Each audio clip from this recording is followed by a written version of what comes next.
I was sitting at my desk when the photo came through. My phone buzzed, and there they were, my entire family laughing on a pristine beach in the Bahamas. Mom, Dad, my sister Sarah with her husband and kids, my brother Michael with his wife and their twin boys. Everyone looked tan, relaxed, and genuinely happy. The text underneath read, "Wish you were here," but I knew better. They didn't wish I was there at all. For 23 years, I've been excluded from every single family vacation, every trip, every getaway, every chance to make memories together. "You never fit in on trips, Harry," my mother always tells me. "It's better if we don't take you."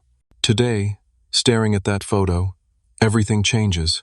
Today, I decide enough is enough. The exclusion started when I was 12 years old. I remember the exact moment because it was the first time I realized that being someone's son didn't automatically mean you belonged. We were sitting around the kitchen table, and Dad was spreading out brochures for Disney World. My heart raced with excitement. Mickey Mouse, Space Mountain, all the rides I'd seen in commercials. I started talking about which attractions we should visit first, how we could get fast passes, maybe even stay at one of the resort hotels. "Harry, honey," Mom interrupted, her voice taking on that patient tone she used when she was about to deliver bad news.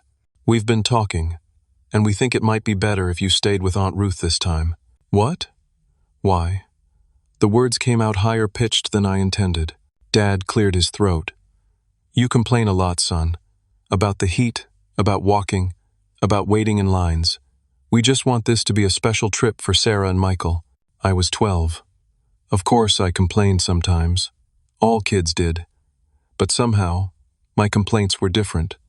Somehow, my discomfort was a threat to everyone else's happiness. That Disney trip set the pattern for the next 2 decades. When I was 15, they planned a 2-week road trip to Yellowstone.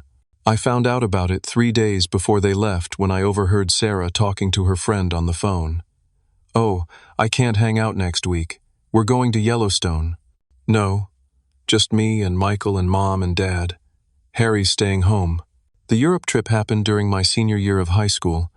3 weeks touring London, Paris, and Rome. A graduation present for the family, they said. Except not the whole family. I graduated with honors. Got accepted to my first choice college, but somehow I wasn't worthy of celebrating with a European vacation.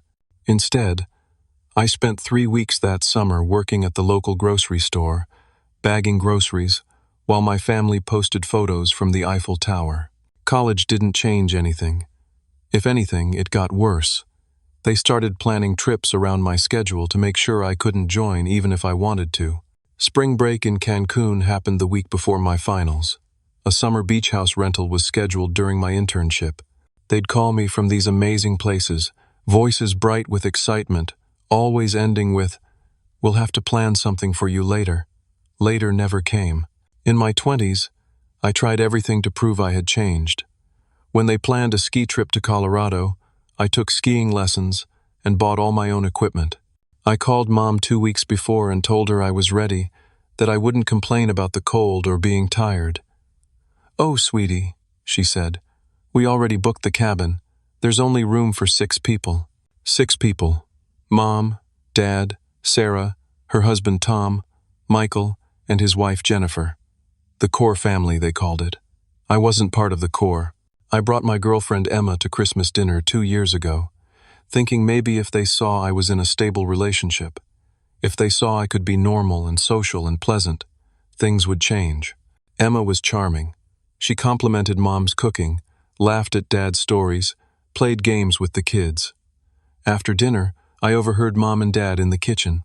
"She seems lovely," Mom said. "Much more pleasant than Harry usually is. Maybe she'll be a good influence on him," Dad replied. Though I don't know if that would be enough to make family trips work. Even with Emma there, proving I could be the person they wanted me to be, I still wasn't enough.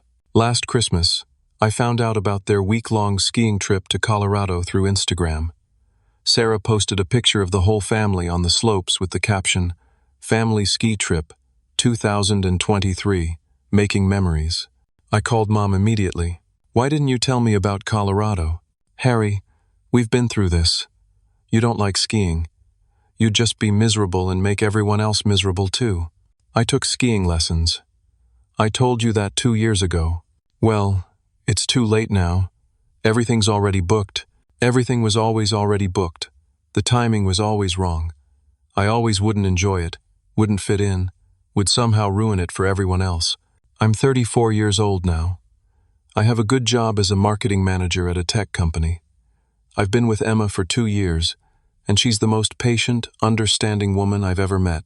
I have friends who include me in their plans, colleagues who invite me to happy hours, a life that proves I'm not the difficult, complaining person my family seems to think I am. Emma has watched this pattern for our entire relationship, and her frustration grows stronger each time. Your family treats you like garbage, Harry, she told me after the Colorado incident. My family would never do this. No normal family does this. She's right, of course. Her family has welcomed me from day one. Her parents ask about my work, remember things I've told them, include me in group texts about family plans. When they have gatherings, they automatically set a place for me at the table. It's such a simple thing, but it means everything. But here's what really broke me. Last month, Sarah was complaining about something during our weekly phone call. Yes, we still talk every week, because I keep trying to maintain these relationships despite everything. She was going on about how weird it was having Michael's wife's parents on their recent lake house trip. Wait, I said. Michael's in-laws were there? Yeah, Jennifer insisted. It was so awkward. I mean, we barely know them, and there they were, taking up space in our family house. Our family house. Our family trip. They took Michael's wife's parents, people they barely knew, on a family vacation, but their own son still wasn't welcome. That's when I realized something that should have been obvious years ago. This wasn't about me complaining, or not fitting in, or ruining anyone's good time. This was about something deeper, something broken in the way my family saw me. I wasn't just excluded from vacations, I was excluded from belonging. The phone call with my mother the next week was the moment everything changed. I'd spent days thinking about what Sarah had said, about Michael's in-laws being included while I remained excluded. I needed to understand the logic, if there was any. Mom, I want to talk about the lake house trip. Oh, it was wonderful. The weather was perfect, and the kids had such a great time fishing. Sarah mentioned that Jennifer's parents were there. There was a pause. I could practically hear her calculating what to say. Yes, they were. Jennifer really wanted them to experience the lake house. But you've never invited Emma's parents. You've never even suggested it. That's different, Harry. How is it different? They don't have your negative energy. They appreciate what we do for them. They're grateful. Negative energy. After 34 years of trying to figure out what was wrong with me, she'd finally said it out loud. I had negative energy. I wasn't grateful enough. The problem wasn't my complaints or my lack of compatibility with family trips. The problem was my fundamental nature, my energy, my very existence in their space. What negative energy, Mom? What exactly do I do that's so terrible? You know what you do, Harry. You always have something wrong. The room's too hot, the food's too cold, you're tired, you're bored. Nothing's ever good enough for you. I thought about Emma's family gatherings, how I never complained about anything because I was too grateful to be included. I thought about work trips, how my colleagues often commented on how easygoing I was, how flexible and positive. The negative energy didn't exist anywhere else in my life. When was the last time I complained about anything during a family event? Christmas dinner. You said the turkey was dry. I remembered that. The turkey was dry. It was overcooked. And when Mom asked how it was, I'd said honestly that it was a little dry, but still good. Emma had kicked me under the table, but it was too late. Mom, you asked how it was? I said it was a little dry, but good. See? There you go. Negative energy. My father got on the phone then. He always backed up Mom in these conversations, as if they were a united front against their own son. Harry, your mother knows what's best about these family dynamics. She has good instincts about what makes trips work and what doesn't. Dad, do you think it's normal to exclude one child from every family vacation for over 20 years? We don't exclude you. We invite you to things that are appropriate for you. Like what? What have you invited me to that's appropriate for me? Silence. Emma was in the kitchen during this call, and I watched her face change as she listened to my side of the conversation. She'd heard about my family's behavior, but this was the first time she'd witnessed it in real time. Her expression went from concern to shock, to something I'd never seen before, a kind of fierce protectiveness. After I hung up, she sat down next to me on the couch. "Harry, I need to tell you something, and I need you to listen without getting upset." "Okay. I've been keeping track of how your family treats you. I started doing it because I wanted to understand the pattern, but also because I was worried you couldn't see how abnormal it is." She pulled out her laptop and opened a document. It was a timeline, meticulously detailed, starting from when we began dating, December 2021.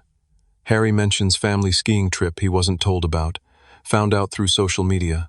March 2022. Family spring break to Florida. Harry not invited. Parents called him from beach to check in. July 2022. 2-week European cruise. Harry not invited. Sarah posted 43 photos on Instagram. October 2022. Weekend in Nashville for Sarah's birthday. Harry not invited. Mother said it's just immediate family, but included Tom and Jennifer. The list went on and on. 27 separate family events, trips and gatherings I'd been excluded from in just 2 years. Emma had documented not just the exclusions, but the explanations, the patterns, the emotional impact. "Emma, why did you make this?" "Because I love you, and because I'm going to ask you to marry me." My heart stopped. "I'm going to propose to you, Harry, but before I do, I need you to see this clearly. I need you to understand that this isn't normal, that this isn't your fault, and that when we build our family together, this pattern ends with us." I stared at the timeline, at the stark evidence of my exclusion, laid out in black and white. 27 times in 2 years my family had chosen to leave me out. 27 times they'd made a conscious decision that their experience would be better without me. "I can't marry into a family that treats my husband this way," Emma continued. "But I also can't let you keep believing that you deserve this treatment. So I'm asking you to choose. Choose between trying to fix relationships with people who've shown you for decades that you're not welcome, or choose to build something new with me." That night, I called my therapist, Dr. Martinez, and scheduled an emergency session. I'd been seeing him on and off for years, mostly for anxiety and depression, but I'd never connected it to my family dynamics. "Harry, what you're describing is emotional abuse," Dr. Martinez said after I showed him Emma's timeline. "Systematic exclusion, scapegoating, conditional love based on impossible standards. These are classic patterns of family dysfunction, but they're not hitting me or screaming at me. Emotional abuse doesn't require physical violence. What you've experienced is a form of psychological abandonment. Your family has made you the repository for everything that goes wrong, everything that's inconvenient, everything that threatens their perfect image." I thought about being 12 years old, being told I complained too much, about being 15 and finding out about Yellowstone through my sister's phone call, about being 34 and hearing my mother say, "I have negative energy." "The question is," Dr. Martinez continued, "what are you going to do with this knowledge?" That's when I decided. For 34 years, I'd been fighting for scraps from people who saw me as a burden. Emma's family had shown me what it felt like to be welcomed, to be wanted, to be celebrated just for being myself. It was time to stop begging my biological family to love me and start building something real with people who already did. Emma's proposal came 3 weeks later at her parents' house during their monthly family dinner. She got down on one knee right there in front of everyone. Her parents, Robert and Carol, her brother Jake, her sister Amy with her husband and kids. Instead of the private moment I'd always imagined, it was this beautiful, chaotic celebration with people cheering and crying and immediately making plans. "We're having an engagement party," Carol announced before I'd even fully processed that Emma had asked me to marry her. 2 weeks from Saturday. I'll call everyone. "Mom, we haven't even set a date yet," Emma laughed. "Doesn't matter. We're celebrating that Harry's officially part of the family now."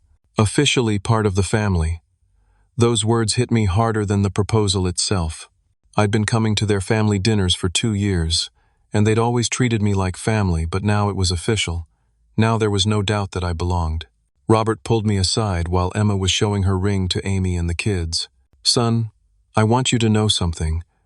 Carol and I always hoped Emma would find someone like you, someone kind, someone genuine. What your family did to you, that ends here. You're our family now." The engagement party was everything I'd never experienced.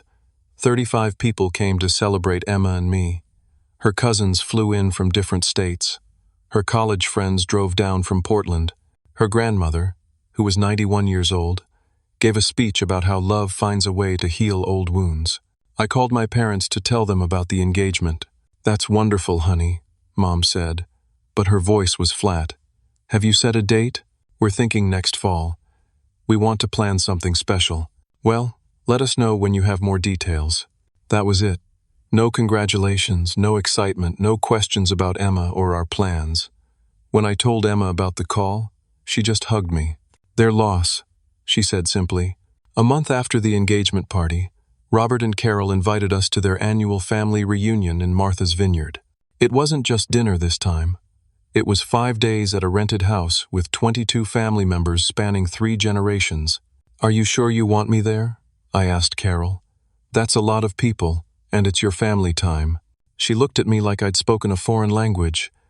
"Harry, you are family. Of course we want you there." The house was incredible. A sprawling oceanfront property with enough bedrooms for everyone, and a huge kitchen where 3 generations of women cooked together. But what struck me wasn't the luxury. It was the automatic inclusion.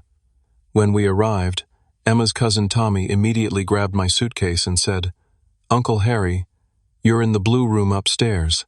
It has the best view." Uncle Harry. This kid who'd met me exactly 4 times in his life was calling me Uncle Harry. The first night at dinner, 22 people sat around a table that had been extended with card tables and folding chairs to accommodate everyone. I sat there listening to stories about family members I'd never met, inside jokes from previous reunions, plans for the week ahead. Nobody had to explain who I was or why I was there. My place was simply assumed. Emma's brother Jake treated me like we'd been brothers our whole lives. He included me in the morning runs along the beach, asked for my opinion on his work problems, automatically paired with me for the family volleyball tournament. It was the relationship I'd always imagined having with Michael, but never did. On the second day, I was helping Emma's grandmother Rose set up her easel on the deck where she painted every morning. She was 91 but sharp as a tack, with eyes that seemed to see everything. "You have a sadness in you, Harry," she said while mixing colors on her palette. An old sadness. I didn't know what to say to that, so I just helped her arrange her brushes. "I had a son like you once," she continued. "My middle child, James. His father never thought he was good enough, always comparing him to his brothers, always finding fault. It took James 40 years to realize the problem wasn't him." What happened to James? He built his own family, found people who appreciated his gentle nature instead of punishing him for it. He's 70 now, and he's the happiest of all my children. She looked at me with those sharp eyes. "Family isn't just blood, dear. Family is who shows up for you." That evening my phone rang. It was my mother. "Harry, we wanted to let you know we're planning a wine tour in Napa Valley next month. It's adults only, very sophisticated. I thought you should know in case anyone asks where we are." I was sitting on the deck, overlooking the ocean, surrounded by Emma's extended family playing board games and sharing stories. Her nephew Tommy had automatically saved me a seat for the evening card game. Her cousin Sarah was asking about my job, genuinely interested in my answers. "Thanks for letting me know, Mom. We thought about inviting you, but you know how you get around wine. You always say it tastes bitter. I actually love wine. Emma and I go wine tasting regularly, and I'm pretty knowledgeable about different varieties. But at family events, I'd always been nervous, always worried about saying the wrong thing, so I'd made cautious comments about drinks being too strong or too bitter. Those careful, anxious responses had become my mother's truth about who I was. "Okay, Mom. Have a good trip." After I hung up, Emma came over and sat next to me. "Your family? Napa Valley wine tour. Adults only. Very sophisticated." She was quiet for a minute. "You know what I realized this week? What? My family has spent more money making you comfortable and welcome as my boyfriend than your family has spent on you in 34 years as their son. She was right. Robert and Carol had paid for our flights to Martha's Vineyard, our share of the house rental, meals, activities. They'd spent probably $2,000 making sure I could be part of this reunion without any financial stress. My parents had never paid for me to join a single family trip. That night, lying in the blue room with the best view, listening to Emma sleep next to me, I made a decision. I was going to propose back to her, not just accept her proposal, but ask her to marry me in my own words, with my own ring, in a way that honored what she'd given me. And I was going to do it in a place that represented everything her family had taught me about love. But first, I needed to have one final conversation with my family. I needed to try one more time to understand why they'd chosen to exclude me for so many years. Not to change their minds. I was done trying to change their minds. But to get answers for my own peace. What I discovered would change everything. When Emma and I returned from Martha's Vineyard, I spent a week trying to find the right way to approach my parents. I wanted one honest conversation about our relationship, about the pattern of exclusions, about whether there was any possibility of change. I wasn't hoping for an apology or immediate inclusion. I just wanted to understand. But before I made that call, something unexpected happened. Emma's cousin David, who worked as a paralegal at a law firm in Seattle, mentioned something during our goodbye dinner that made my stomach drop. "Harry, didn't your grandfather pass away a few years ago? I remember you mentioning something about an inheritance." "Yeah, Grandpa Joe died about 6 years ago. Why?" "I was just thinking about estate law, about how inheritances work when there are multiple beneficiaries. Sometimes families don't handle those situations well." Emma caught my expression. "What is it?" "I never got any inheritance from Grandpa Joe. My parents said he didn't leave anything except his house, which they sold to pay for his care."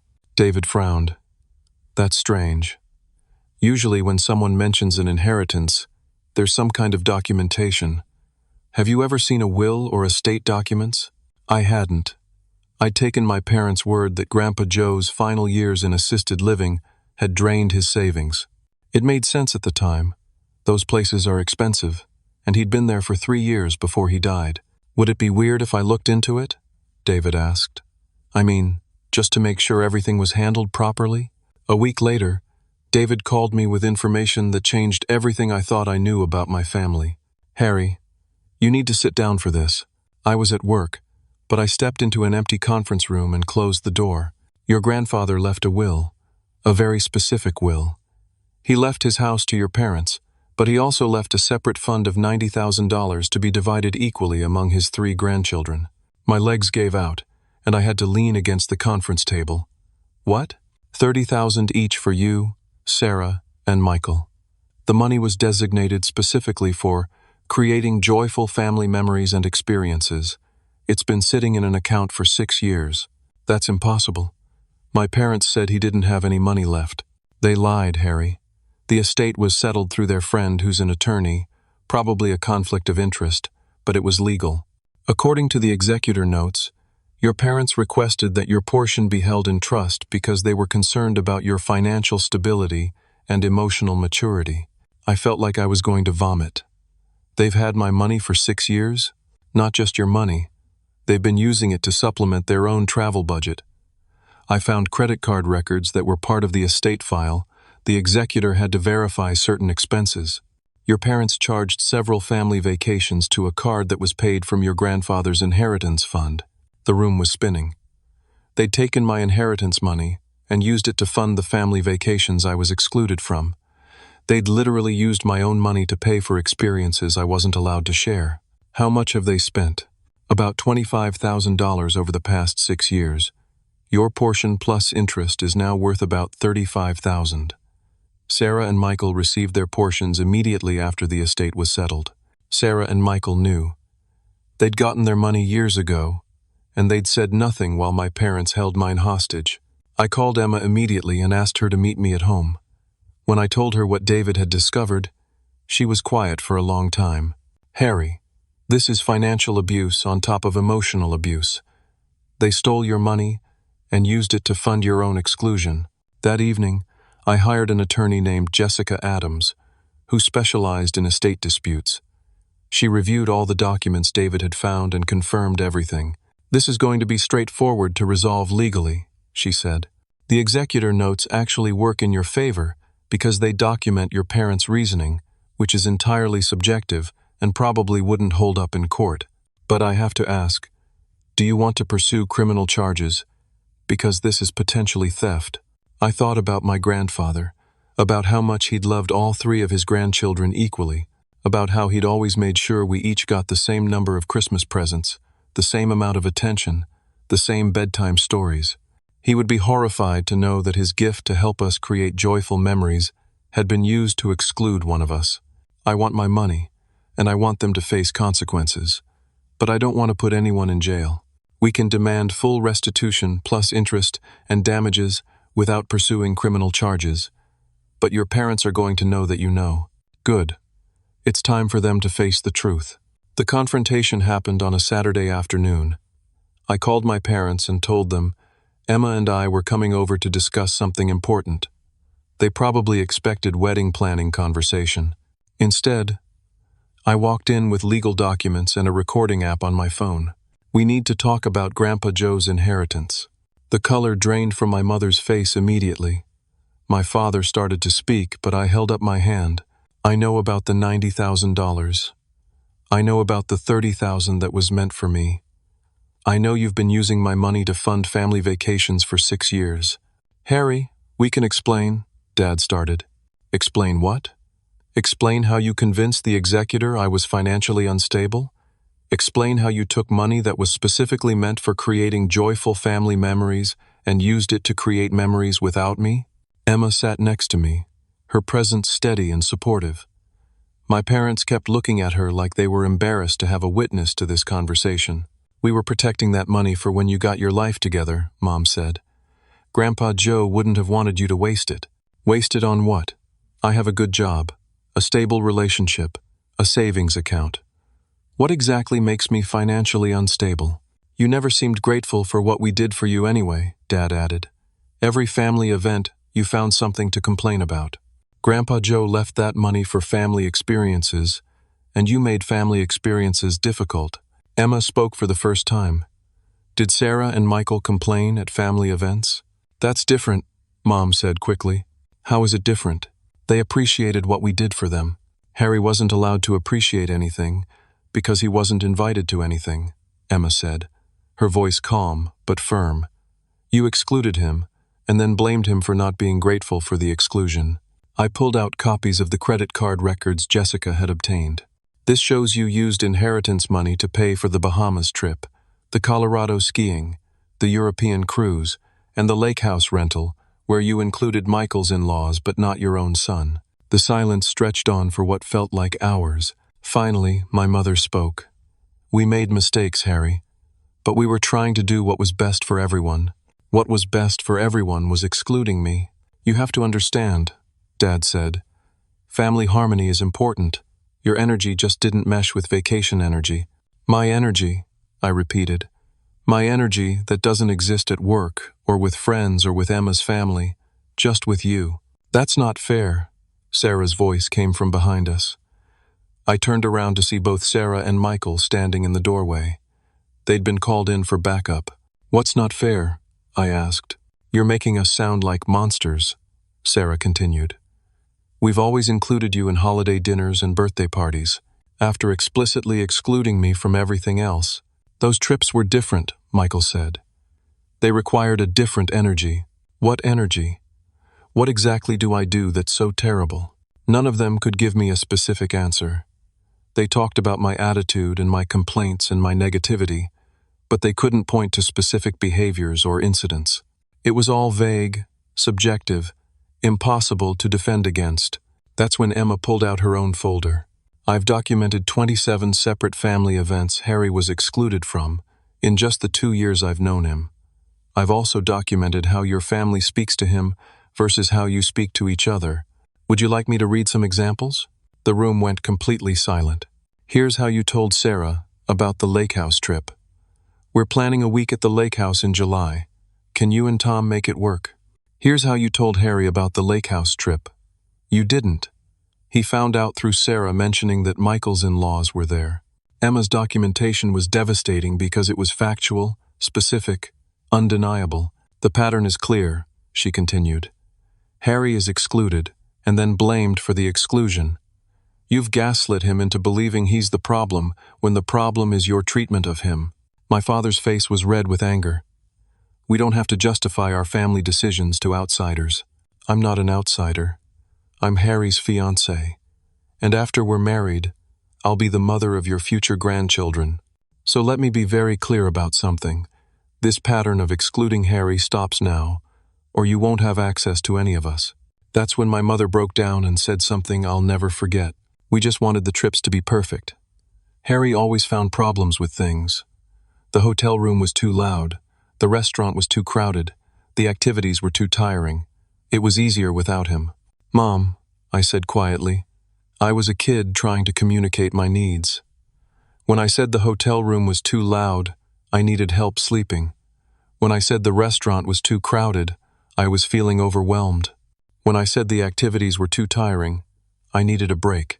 Instead of helping me, you decided it was easier to leave me behind. For the first time in my life, my mother had no response. That's when Jessica delivered the final blow. She pulled out a copy of a letter that had been filed with the will but never shared with me. Your grandfather left specific instructions about Harry's inheritance. He wrote, I'm leaving this money specifically for Harry to find his true family and create the memories he deserves. I see how the family dynamics affect him, and I want him to have the resources to build something better. My grandfather had known. He'd seen the exclusion, understood the pattern, and left me money specifically to escape it. The revelation that Grandpa Joe had witnessed my exclusion and tried to help me from beyond the grave was the moment I finally stopped fighting for my parents' approval. They'd hidden his final gift to me and used his money to fund my continued exclusion. There was no coming back from that level of betrayal. Getting my inheritance back took 3 weeks and cost my parents an additional $12,000 in legal fees and interest penalties. Jessica made sure they understood the full legal and financial consequences of what they'd done. More importantly, she made sure they knew that Emma and I had documented everything and could pursue criminal charges if they ever interfered with our lives again. The $35,000 felt like more than money. It felt like my grandfather's final validation that I deserved better than what my family had given me. I used $5,000 to buy Emma the engagement ring she deserved, not the modest ring I'd been planning to afford on my own, but something that reflected how much she meant to me. When I proposed to her properly, at the exact spot on Martha's Vineyard where her family had first made me feel truly welcome, she cried for 10 minutes before she could say yes. Harry, you already proposed to me when you accepted my proposal. She laughed through her tears. This is different. This is me choosing you with my whole heart, with my grandfather's blessing, with the resources to build the life we deserve. Robert and Carol were the first people we called with the news that we were officially engaged both ways. Carol immediately started planning an engagement party that made the first one look small. When I mentioned that I wanted to use part of my inheritance to take Emma's whole family on a thank you vacation, Robert tried to talk me out of it. Son, you don't need to spend that kind of money on us. I want to. You've shown me what family looks like. Let me show you what gratitude looks like. The European vacation took 2 months to plan and was the most complicated logistical project I'd ever undertaken. 15 people across 3 generations, 2 weeks touring London, Paris, Rome, and Barcelona. First-class flights for the grandparents, 5-star hotels throughout, private tours and experiences that most people only dream about. I spared no expense because I wanted Emma's family to understand how much their acceptance had meant to me, but also because I wanted to prove to myself that I could create the kinds of magical experiences my family had always said I'd ruin. Emma's nephew, Tommy, now 13, became my shadow during the trip planning. He was fascinated by the logistics, the research, the way I coordinated schedules and preferences for 15 different people. Uncle Harry, how do you keep track of everything? Practice, I told him, and I care about making sure everyone has a good time. Is that why your family didn't take you places? Because you care too much? out of the mouths of babes. This kid had immediately understood what my parents never could, that my attention to details, my awareness of comfort and logistics, my questions and concerns came from caring too much, not too little. The departure day was chaos in the best way. Emma's entire extended family converged at the airport, excited and grateful and slightly overwhelmed by the scope of what we were doing. Her grandmother Rose, now 92, held my hand during takeoff. "Harry, dear, I want you to know that in 92 years, no one has ever done anything this generous for our family. You've done something more generous for me. You've given me a family." London was magical. We stayed at a luxury hotel near Hyde Park, and I'd arranged for connecting rooms so the different family units could have privacy, but still be together. The kids were fascinated by everything: the Tower of London, the British Museum, afternoon tea at fancy hotels. But what I loved most was watching the adults experience things they'd never expected to see. Jake, Emma's brother, had always wanted to visit the Churchill War Rooms. I'd arranged a private tour, and watching him walk through those historic spaces with tears in his eyes made every penny worth it. In Paris, I hired a photographer to document our family dinners, our walks along the Seine, our visits to the Louvre and Notre Dame. I wanted Emma's family to have professional photos of these memories, because they'd given me so many memories I'd never properly documented. Emma's cousin Sarah pulled me aside after our cooking class in Tuscany. "Harry, I need to tell you something. Emma told us about your family, about how they treated you. We want you to know that what happened to you was wrong, and we're honored that you chose to share this experience with us. Thank you for letting me be part of your family. You're not part of our family, Harry. You are our family." Meanwhile, my biological family's planned Napa Valley trip was falling apart. Sarah called me while we were in Rome to tell me they'd had to cancel because of budget constraints. "Mom and Dad spent too much money on legal fees," she said. "They can't afford the wine tour now." "I'm sorry to hear that." "Are you? Are you really sorry?" "I'm sorry you're disappointed. I'm not sorry they're facing consequences for their choices. This is really how you want things to be between us? Sarah, for 6 years you knew they were holding my inheritance and using it to fund trips I wasn't invited to. You said nothing. This is how things already were between us. I'm just not pretending anymore." Social media became my unintentional revenge. I hadn't planned it that way, but sharing photos of our European adventure with captions about real family and unconditional love made my message clear to everyone who knew our history. The photo that got the most attention was from our last night in Barcelona. Emma's entire family gathered in the hotel restaurant for a farewell dinner, and I'd had the hotel arrange for a cake celebrating the Richardson Family European Adventure 2024. In the photo, I'm sitting between Emma and her grandmother, surrounded by people who'd flown across an ocean because I'd asked them to, who'd trusted me to plan the trip of their lifetimes. Robert gave a toast that night that I'll remember forever. 2 years ago, Emma brought home this young man who was quiet and cautious, and seemed surprised every time we included him in family conversations. Tonight, that same young man has given our family memories we'll treasure for the rest of our lives. Harry, you've shown us generosity, thoughtfulness, and love that exceeds anything we could have imagined. We're proud to call you our son. Our son. Not son-in-law. Son. That's when I stood up and made an announcement I'd been planning since Rome. Before we finish this incredible trip, I have something to tell you all. Emma and I have some news. Emma's face went white, because she knew what I was going to say. We're having a baby. The eruption of joy around that table, the immediate celebration, the way everyone started talking about the baby, as if it were already the most beloved member of the family, that's what I'd been missing my whole life. That's what unconditional love looks like. Emma had found out she was pregnant 3 days earlier, and we'd decided to announce it here, surrounded by people who would celebrate this child from the moment of conception. Our baby would never know what it felt like to doubt whether they belonged. After everyone had congratulated us and the excitement died down, Emma's grandmother reached over and squeezed my hand. "Your child is going to grow up knowing they're wanted, Harry. What a gift that is. The greatest gift I can give them." That night, Emma and I walked along the beach in Barcelona, talking about our future, our growing family, the life we were building together. "Do you think your parents will want to be involved with the baby?" she asked. "I don't know. but I know I won't compromise our child's sense of security to accommodate their dysfunction.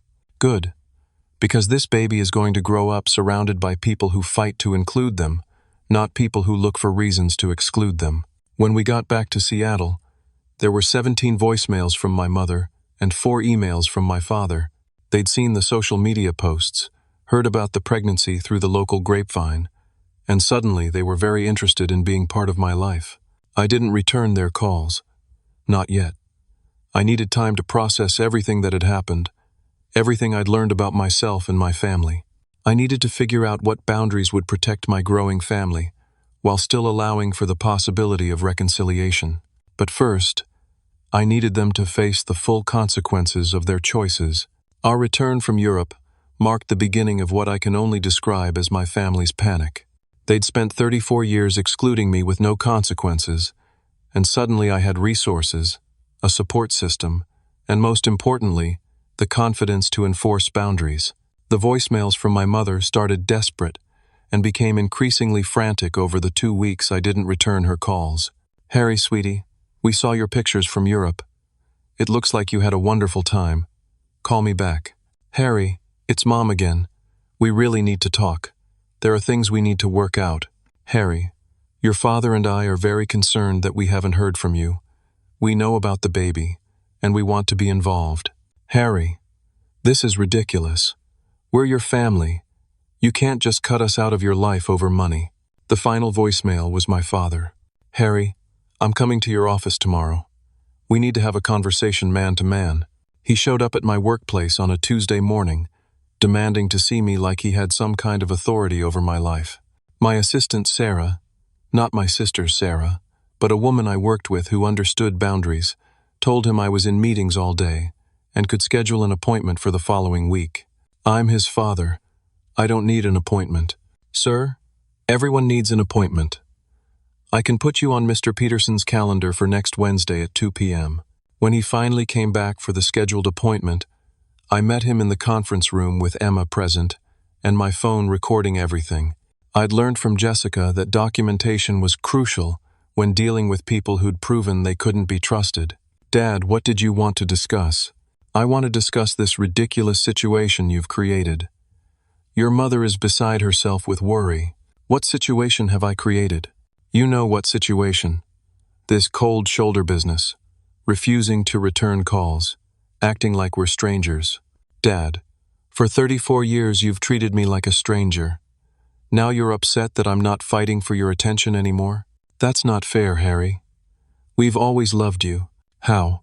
How have you shown that you love me?" He couldn't answer that question. For 5 full minutes, he sat there trying to find examples of love that didn't involve basic obligations like food and shelter. "We included you in holiday dinners," he finally said. "After excluding me from everything else, you included me in the 1 or 2 events per year, where my absence would be noticed by extended family. Your mother feels terrible about the inheritance situation. Does she feel terrible about lying to me? Or does she feel terrible about getting caught? Both. She wants to make it right." "How?" Again, silence. Emma spoke up. "Mr. Peterson, Harry and I are building a family together.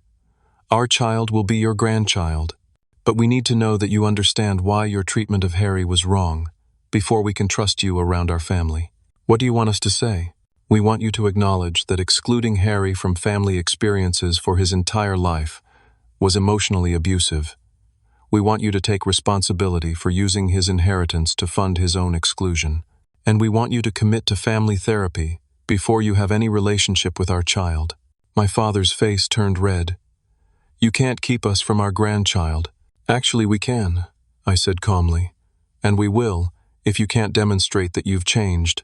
This is blackmail." "No, this is protection. You taught me for 34 years that family relationships are conditional. Now I'm setting conditions of my own." He stormed out without agreeing to anything. 3 days later, my mother showed up at our apartment unannounced. Emma was at work, and I was home with a stomach virus, so I was not prepared for the confrontation that followed. "Harry, we need to talk about this baby." "What about the baby?" "Your father and I want to be grandparents. We want to be involved." "That's not up to you, Mom. That's up to Emma and me." We've already talked to Sarah and Michael. They think you're being unreasonable.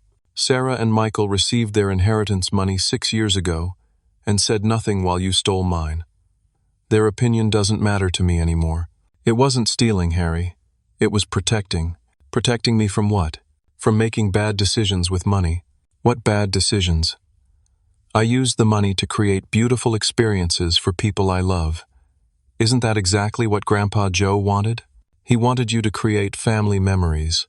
I did create family memories. With my real family. That's when she lost control completely. Emma's family isn't your real family. We're your real family. You can't just replace us. I didn't replace you. You excluded yourselves. For 34 years you made it clear that your experience was better without me. Now you get to live with that choice. But the baby changes everything. No, Mom. The baby doesn't change anything about your behavior. It just gives you something you want access to. She started crying then, which she'd never done in front of me before. Harry, I know we made mistakes, but we love you. Do you? Do you love me? Or do you love the idea of having access to your grandchild? Both. Then prove it. Go to therapy. Work on understanding why you treated me the way you did. Acknowledge the damage you caused. Show me that you're capable of change. What if we do all that? Will you forgive us? I might. But forgiveness doesn't mean forgetting. It doesn't mean pretending the last 34 years didn't happen. It means we build something new, with new boundaries, based on who you become, not who you were. She left that day without agreeing to therapy, but she stopped calling constantly. The harassment shifted to social media, passive-aggressive posts about ungrateful children and family loyalty that everyone in our small community understood were directed at me. The social media campaign backfired spectacularly. People who knew our family history started commenting their support for me and Emma. Former neighbors shared their own observations about how I'd been treated differently than my siblings. My high school friends posted memories of times I'd been excluded from family events and had to spend holidays with their families instead. The public nature of the support was embarrassing for my parents, who'd spent decades maintaining the image of a perfect family. For the first time, their friends and neighbors were questioning their parenting. Robert called me during this time with an offer I hadn't expected. Harry, Carol and I have been talking. We'd like to formally adopt you. Dad, I'm 34 years old. We know it's symbolic, but we want to make it official that you're our son. We want your children to have grandparents who've never excluded anyone, never played favorites, never made love conditional. The adoption ceremony happened at the courthouse 2 weeks before our wedding, with just Emma and Carol as witnesses. It was a simple legal procedure that felt more emotionally significant than anything my biological family had ever done for me. When the judge asked why we were pursuing adult adoption, Robert answered, "Because family is about choice and commitment, not just genetics. We choose Harry as our son." Walking out of that courthouse with legal parents who'd chosen me as an adult felt like the final piece of healing I needed. I wasn't just escaping my childhood family. I was officially becoming part of a family that wanted me. That evening, my biological parents called together, both on speakerphone. "Harry, we've been thinking about what you said, about therapy, and we're willing to try it. If that's what it takes to be part of your life." It was the first time in my life they'd been willing to change their behavior for me, instead of demanding that I change for them. Okay, family therapy. All 5 of us, you, me, Emma, Sarah, and Michael. And individual therapy for both of you to work on understanding the patterns. Sarah and Michael don't think they need therapy. Then Sarah and Michael don't get access to our family. This isn't negotiable. 3 weeks later, we had our first family therapy session with Dr. Martinez. It was brutal. My parents spent most of the session defending their choices and minimizing the impact of their behavior. Sarah and Michael spent their time complaining about being dragged into my problems, but slowly, over months of sessions, something began to shift. My mother started to see how her anxiety about family trips being perfect had led her to eliminate anything she perceived as a threat to that perfection, including her own son's needs and feelings. My father began to understand how his automatic support of my mother's decisions had made him complicit in my emotional abandonment. Sarah and Michael had to confront their own selfishness in benefiting from my exclusion while staying silent about the injustice. It wasn't a miracle transformation. There were setbacks, arguments, sessions where progress felt impossible. But for the first time in our lives, my family was being forced to examine their behavior instead of just expecting me to accept it. The real test would come when our baby was born. Emma and I were married on a perfect October day with 200 guests in attendance. My biological family received invitations but chose not to come, saying they needed more time to process everything. Robert walked me down the aisle instead, and Carol helped Emma get ready like she was her own daughter. The wedding was everything I'd never experienced at family events. Joyful, inclusive, celebrating love instead of excluding it. Emma's grandmother, Rose, now 93, gave a speech about how love grows stronger when it's shared freely rather than rationed carefully. Harry and Emma have shown us that family isn't about perfect people making perfect choices, she said. It's about imperfect people choosing to love each other through imperfection. 6 months later, Daniel James Peterson Richardson was born, named after my grandfather and Emma's grandfather, carrying on the legacy of the men who'd shown us what unconditional love looked like. The moment they placed Daniel in my arms, I felt something I'd never experienced before, the absolute certainty that this child would never doubt his place in our family. He would never wonder if he was wanted, never question whether he belonged, never have to earn his spot at our table. My first words to him were a promise. You will never doubt that you're loved, little man. You will always know you belong. Emma's family embraced Daniel like they'd embraced me. Immediately, completely, without reservation. Carol and Robert became the kind of grandparents who showed up to every milestone, who babysat without being asked, who created photo albums and memory boxes and traditions specifically for Daniel. The real test came when Daniel was 3 months old. My biological family, still in therapy and making slow progress, asked to meet their grandson. We want to start over, my mother said during one of our sessions. We want to do better. Dr. Martinez facilitated the meeting at our house with specific boundaries Emma and I had established. They could visit for 2 hours, with Emma and me present the entire time. They could hold Daniel and interact with him, but any comments about parenting or family dynamics would end the visit immediately. Watching my mother hold Daniel for the first time was complicated. She was gentle with him, genuinely happy to meet him, but I could see her trying to establish some kind of claim over him. He looks just like Harry did as a baby, she said. Same eyes, same little nose. He looks like himself, Emma corrected politely but firmly. And he's lucky to look like his daddy. My father was more reserved, but I caught him staring at Daniel with something that looked like regret. After they left, my mother called me. Harry, holding Daniel, made me realize something. I can't imagine excluding him from anything. I can't imagine a scenario where I'd think he didn't belong with us. Then maybe you can understand how excluding me felt. I'm starting to, and I'm sorry. I'm so sorry. It was the first real apology I'd ever received from her, and while it didn't erase 34 years of pain, it felt like the beginning of something different. Over the following months, my parents made genuine efforts to change. They invited Emma and me to family dinners and actually listened when we spoke. They asked about our lives, our plans, our experiences. They started treating Emma like a daughter instead of an intruder. The real breakthrough came when they invited us to join a family vacation, a weekend at a lake house they'd rented for everyone. We want you there, Harry, my father said. All 3 of you. We want to do this right. It was terrifying to accept. After 34 years of exclusion, the idea of being included felt almost too good to be true, but Emma encouraged me to try. If they mess this up, we leave. But if they don't, Daniel gets to see what it looks like when people choose to do better. The weekend wasn't perfect. There were moments when my mother fell back into old patterns of criticism, times when Sarah and Michael seemed resentful of the attention Emma and I received. But there were also moments of genuine connection.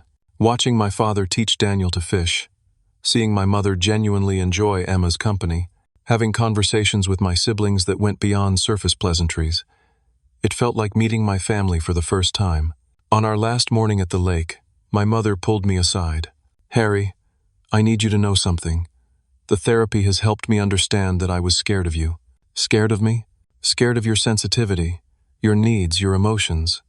They reminded me of parts of myself I'd been taught to hide. Excluding you was easier than dealing with my own issues. Mom, I was a child. It was your job to help me with my needs, not exclude me because of them. I know that now. I failed you, and I'm sorry. I can't change the past, but I want to be different going forward. That conversation didn't fix everything, but it helped me understand that my mother's rejection hadn't been about my worth as a person. It had been about her own fears and limitations. Today, 2 years later, our relationship is still a work in progress. We have regular family dinners now, and I'm included in planning for holidays and celebrations. My parents have met Emma's parents and actually developed a friendship with them. They've learned to respect our boundaries and acknowledge when they slip back into old patterns. More importantly, they've become grandparents who show up for Daniel. They attend his doctor appointments when we need backup, babysit when we want date nights, and most importantly, they include him in everything they do. Daniel will grow up knowing his biological grandparents as people who choose to include rather than exclude. But the greatest gift in all of this has been watching Daniel grow up surrounded by Emma's family. He calls Robert and Carol Grandpa Bob and Grandma Carol, and they spoil him with the kind of unconditional love I discovered as an adult. He has cousins who automatically include him in games, aunts and uncles who remember his favorite foods, and a family culture that celebrates everyone's presence instead of looking for reasons to exclude. Last month, we took Daniel on his first big family vacation, a trip to Hawaii with Emma's extended family to celebrate her grandmother Rose's 95th birthday. Watching Daniel play on the beach, surrounded by 15 people who adore him, I realized something profound. I didn't just escape a family that excluded me. I created a family that celebrates inclusion. Daniel will grow up understanding that love isn't something you have to earn or prove you deserve. He'll know that healthy families make space for everyone's needs and feelings. He'll never experience the anxiety of wondering if he's welcome at his own family's table. The life lesson in all of this isn't just about family dysfunction or emotional abuse or inheritance disputes. It's about understanding that some relationships require complete restructuring before they can be healthy, and some people need to see real consequences before they're motivated to change. But more than that, it's about learning to recognize unconditional love when it's offered to you, and having the courage to choose that love over familiar dysfunction. For 34 years, I fought for scraps from people who saw me as a burden. Now I'm surrounded by people who see me as a gift. The difference isn't in me. I was always worthy of love and inclusion. The difference is in them, in their capacity to love without conditions. Emma was right when she said I didn't lose a family. I found my real family and built an even better one. Sometimes the family that raises you isn't the family that's meant to sustain you. Sometimes you have to have the courage to choose the people who choose you back. Family isn't about blood or obligation or tradition. Family is about who shows up, who celebrates you, and who makes space for you at their table. Choose your family wisely, and never settle for conditional love. As I watch Daniel splash in the waves, held safely by his Grandpa Bob while his Grandma Carol takes pictures, I know he'll never have to learn this lesson the hard way. He'll grow up knowing he belongs, knowing he's wanted, knowing he's celebrated just for being himself. And that, more than any inheritance or vacation or legal victory, is the greatest gift I can give him. Now I'd love to hear from you. Have you ever felt excluded from your own family's experiences? How did you handle relationships where love felt conditional? Share your story in the comments below. Your experience might help someone else who's struggling with similar family dynamics. If this story resonated with you, please give it a like to help others find it. Don't forget to subscribe for more stories about overcoming family challenges and building healthier relationships. And if you know someone who might benefit from hearing this message about choosing family wisely, please share this video with them. Thank you so much for listening to my story, and I hope it reminds you that you deserve unconditional love and a place at every table that matters. Until next time, keep choosing the people who choose you back.